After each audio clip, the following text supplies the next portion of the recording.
السلام عليكم، ازيكم يا حبايبي؟ عاملين ايه؟ معاكم ريهام من قناة اخر طعامة. لو اول مرة بتشوفوا قناتي ما تنسوش الاشتراك وتفعيل الجرس علشان يوصلكم كل جديد يا حبايبي.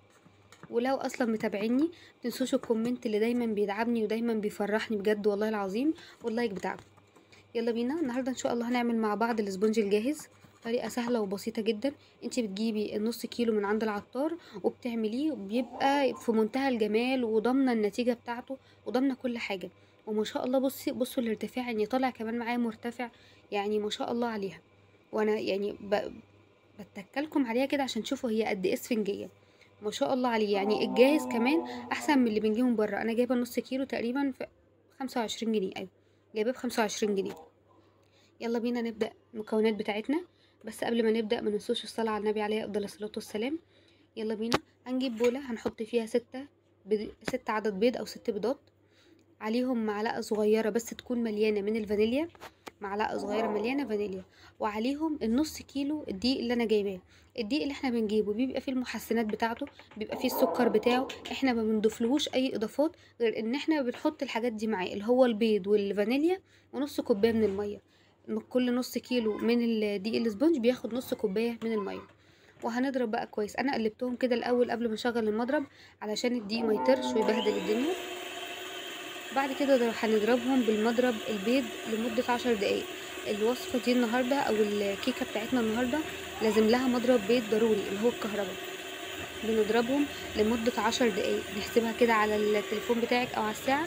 10 دقايق. كل بقى ما بتضربي كل ما بتلاقي اللون بيفتح معاكي، كل ما بتلاقي الكمية زادت معاكي. زي الكريم شانتيه كده، كل ما بتضربيه كل الكمية بتاعته ما بتزيد، هو زيه بالظبط. وكل ما بتضربي برضو كل اللون ما بيفتح وكل القوام ما بيتقل. هنضرب كويس. انا دلوقتي هوريكم القوام. كل ما بتضربي كويس كل ما بيديكي نتيجة احسن. يعني لازم تضربي ال10 دقايق. طب انا مش عارفة اخلص امتى او القوام كده مظبوط ولا لا، يبقى احسبي ال10 دقايق هيبقى الطف لك او احسن. كده خلصنا ضرب خالص. بعد كده هوريكم بقى الشكل. يعني انتي بصي، انا بميل البولة ما بينزلش من البولة اصلا. يعني لو انتي ميلتي البلاستيكة بتاعتك او البولة بتاعتك مش هينزل منها غير لما انتي تنزليه او تعمليه جامد.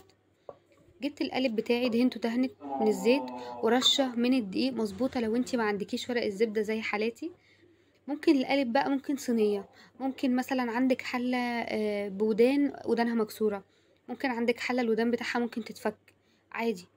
القالب اللي انتي حباه تحطي فيه. انا حطيت الكمية بتاعتي في القالب بتاعي.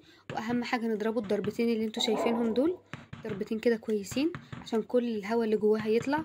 بعد كده هنحطها في الفرن على درجة حرارة 170.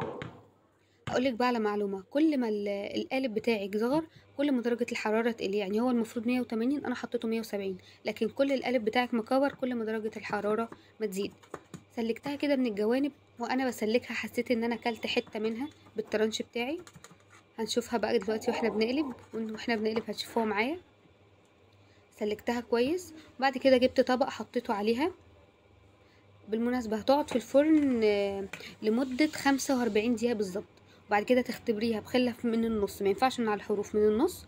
ولو طلعت معاكي نظيفة يبقى خلاص، طلعت معاكي لسه فيها شوية سيبيها 3-4 دقايق. زي ما قلت لكم، شفتوا الحتة اللي وقعت دي انا اللي كلتها.